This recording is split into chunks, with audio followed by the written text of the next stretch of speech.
یونس سورہ یونس مکی ہے۔ اس میں 109 آیتیں اور 11 رکوع ہیں۔ نام: اس سورت کی آیت 98 میں یونس علیہ السلام کا نام آیا ہے، اسی مناسبت سے اس کا نام سورہ یونس رکھا گیا ہے۔ زمانہ نزول: آیت 40 اور 94-95 کے علاوہ پوری سورت مکی دور میں نازل ہوئی تھی۔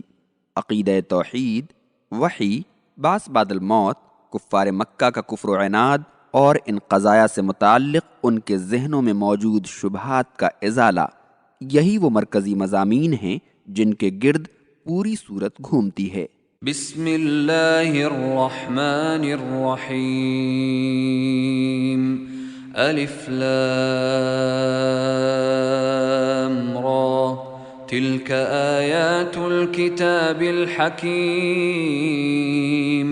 میں شروع کرتا ہوں اللہ کے نام سے جو نہایت مہربان بے حد رحم کرنے والا ہے۔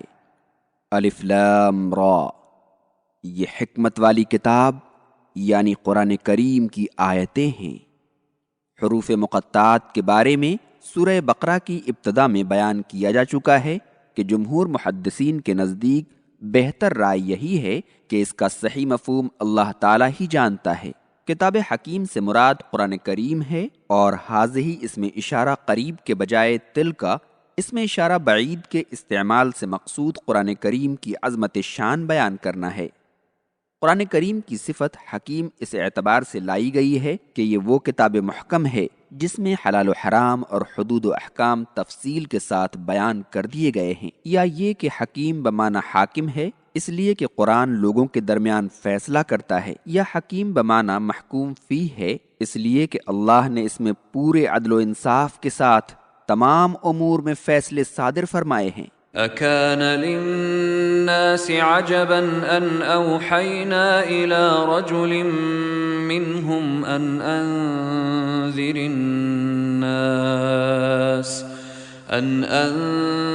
الناس وبشر الذين آمنوا ان لهم قدم صدق عند ربهم قال الكافرون ان هذا لساحر مبين۔ کیا لوگوں کو اس پر تعجب ہے کہ ہم نے انہی میں سے ایک آدمی پر وحی نازل کی کہ لوگوں کو اللہ کے عذاب سے ڈرائیے اور مومنوں کو خوشخبری دے دیجیے کہ ان کا ان کے رب کے نزدیک بلند مقام ہے۔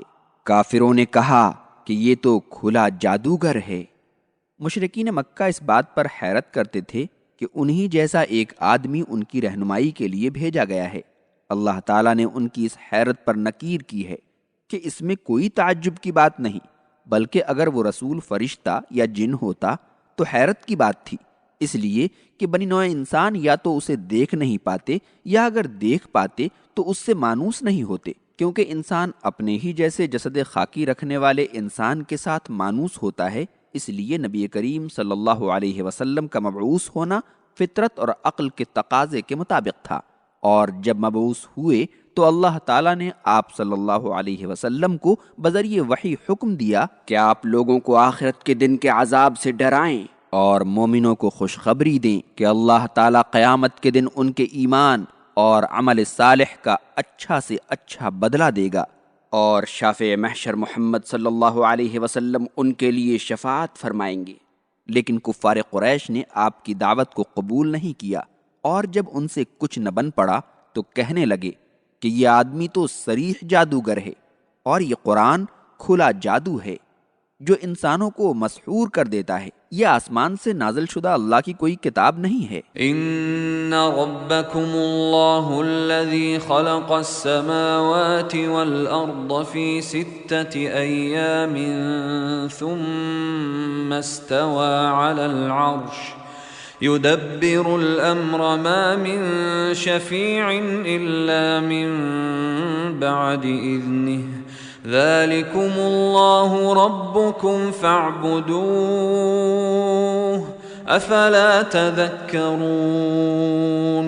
بے شک تمہارا رب وہ اللہ ہے جس نے آسمانوں اور زمین کو 6 دنوں میں پیدا کیا، پھر عرش پر مستوی ہو کر تمام امور کی دیکھ بھال کرنے لگا، اس کی جناب میں کوئی سفارشی نہیں الا یہ کہ اس کی اجازت کے بعد کوئی سفارش کرے، وہی اللہ تمہارا رب ہے، پس تم اسی کی عبادت کرو۔